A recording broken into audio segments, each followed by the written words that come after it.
तो कल चैप्टर पढ़ाया गया था पावर शेयरिंग, कौन सा, पावर शेयरिंग ना।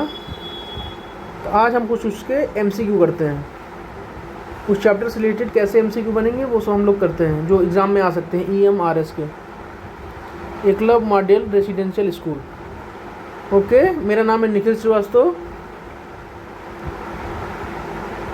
मैंने KVS 2000 अभी जो एग्ज़ाम हुआ था उसका इंटरव्यू दिया है। तो पहला क्वेश्चन पे आते हैं, which of the following is statement is incorrect no. पहला क्या है, Belgium is a small country smaller in area than that of state of Haryana. ये बिल्कुल सही है, इनकरेक्ट बताना है।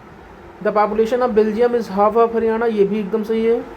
The capital of Belgium is headquarter of the European Union, कल बताया था ना, यूरोपियन यूनियन की हेडक्वार्टर कौन सी है, ब्रुसेल्स। ब्रुसेल्स ना, ब्रुसेल्स किसकी कैपिटल है, बेल्जियम की। एक क्वेश्चन पूछा था कल कि जो यूरोपियन यूनियन है वो कब बना, EU कब बना है, तो वो बना है 1 नवंबर 1993। ठीक है, तो इसका आंसर क्या होगा, Belgium witness acute ethnic conflict in the past. Acute नहीं होगा, मैक्सिमम होगा ना, तो ये इसका क्या होगा, आंसर हो जाएगा। ऊपर वाले बाकी तीनों सही हैं, इसका आंसर क्या होगा, D। Which of the following are official language of Belgium, कौन सी होगी बेटा ऑफिशियल लैंग्वेज बेल्जियम की, कोई नहीं है, ऑल ऑफ दीज है। ठीक है, कोई एक लैंग्वेज को प्रमोट नहीं किया गया है, सारी लैंग्वेज को क्या किया गया, रिस्पेक्ट किया गया है। With which country Belgium share its border. ठीक है, बेल्जियम मैंने बताया था ना कल मैप में, बेल्जियम है तो इंग्लैंड तो नहीं होगा बिल्कुल। थर्ड वाला कहाँ, इंग्लैंड आइलैंड दूसरी जगह पे है, ये तो नहीं होगा। तो थर्ड वाली जिसमें है उनको एलिमिनेट कर दो, इसमें है, इसमें है। ठीक है, और कौन सा बचा, 1 सेकेंड फोर्थ ना, तो नीदरलैंड के साथ बेल्जियम का बॉर्डर से शेयर होता है, तो ये हो जाएगा A। ठीक है, अब बात करते हैं क्वेश्चन नंबर 4 की। Ethnic composition of Belgium is very complex ना, बेल्जियम की कंपोजिशन कितनी है, तो देखो पहला क्या था, 40% people live in the Wallonia region and speak Dutch ना, उल्टा दे दिया है। 50 क्या होगा, जो यहाँ पे वोलोनिया रीजन में रहते हैं वो कितने लोग रहते हैं, वो कौन सी बोलते हैं, फ्रेंच बोलते हैं, डच नहीं। क्या बोलते हैं, फ्रेंच ना, जो वोलोनिया रीजन में रहते हैं वो क्या बोलते हैं, French. Okay, 59% people live in the Flemish region and speak Dutch, यहाँ पे डच होगा, क्या होगा, 1% पीपल बेल्जियम स्पीक जर्मन, ये तो बताया था ना, ये सही हो जाएगा।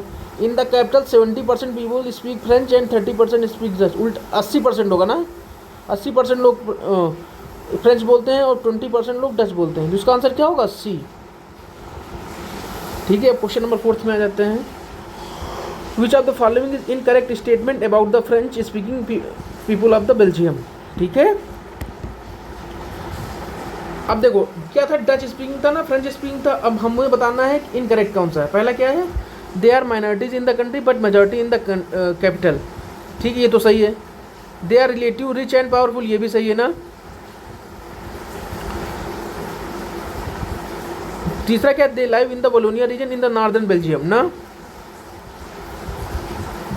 ठीक है, ये क्या है, दे लाइव इन द वोलोनिया, ये कौन सा बेटे, कहाँ पे रहते थे फ्रेंच, कहाँ पे रहते थे,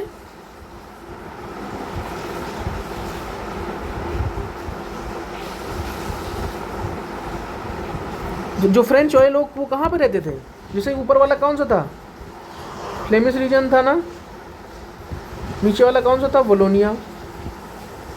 ठीक है, तो फ्रेंच सदर्न पार्ट में रहते थे ना, नॉर्दर्न बेल्जियम में नहीं, सदर्न बेल्जियम में, तो ये इनकरेक्ट हो जाएगा। In which part of the Belgium German speaking people live, German speaking people कहाँ पे रहते थे, मैंने बताया था ना, यहाँ पे रहते हैं, तो क्या होगा, ईस्टर्न होगा। ओके, अब बात करते हैं, which of the following statement incorrect about Belgium ना। पहला क्या है, Brussels is the capital of Belgium, very good, सही है। दूसरा क्या है, it lies in the Wallonia region dominated by the French speaking people, पता नहीं। 80% people are speak French and 20% Dutch, ये बिल्कुल सही है। The French speaking people are minority in the country and Dutch speaking people are majority in the are, यहाँ पे majority होगा ना, यहाँ पे क्या रिटन मिस्टेक है, तो यहाँ पे मेजॉरिटी होगा। तो इसका आंसर क्या होगा बेटा, इसका जो ब्रुसेल्स है वो वेलोनिया रीजन में नहीं थी, ठीक है, फ्लेमिश रीजन में थी, B वाला हो जाएगा। Which of the following is the suitable reason of the ethnic conflict in Belgium ना, क्या होगा इसका answer? The Dutch speaking people were in majority and did not want to share power with the French speaking people. Okay, वो answer बताना है कि कौन सा सुटेबल रीजन है इथनिक कॉन्फ्लिक्ट का बेल्जियम में। दूसरा क्या है? The Dutch speaking people were in majority but where relative poor and less powerful that the minority French speaking people ना, ठीक है, ये भी सही है। तीसरा क्या है? The people speak different language and did not want to live together. Okay, ये हो गया। चौथा क्या है? The German speaking people aware in minority but had access to most of the resources which cause tension between them and the Dutch. नहीं, ये नहीं होगा। डच क्या है? काफ़ी कम पॉपुलेशन थी ना, तो इसका सही आंसर क्या होगा? इसका सही आंसर होगा बी वाला। डच स्पीकिंग मेजॉरिटी में थी बट लोग क्या थे? पुअर थे ना, जबकि फ्रेंच क्या थे? रिच थे, तो इसका आंसर बी हो जाएगा। Features of the ethnic conflict in Belgium क्या होगा? इसका देखते हैं ना। पहला ऑप्शन क्या है? The ethnic tension was very intense during 1950s and 1960s। Very सही है। The minority French speaking people were rich and dominated the political and economic system. ये भी सही है। तीसरा क्या होगा? The majority speaking people resented strongly the domination of the French speaking people. Okay, ये भी सही। The two community could not resolve the ethnic problem and still going. अब तो खत्म हो गई ना, सारा सोल्यूशन निकाल लिया गया, तो इसका क्या होगा? First, second and third. 10th वाले क्वेश्चन क्या होगा?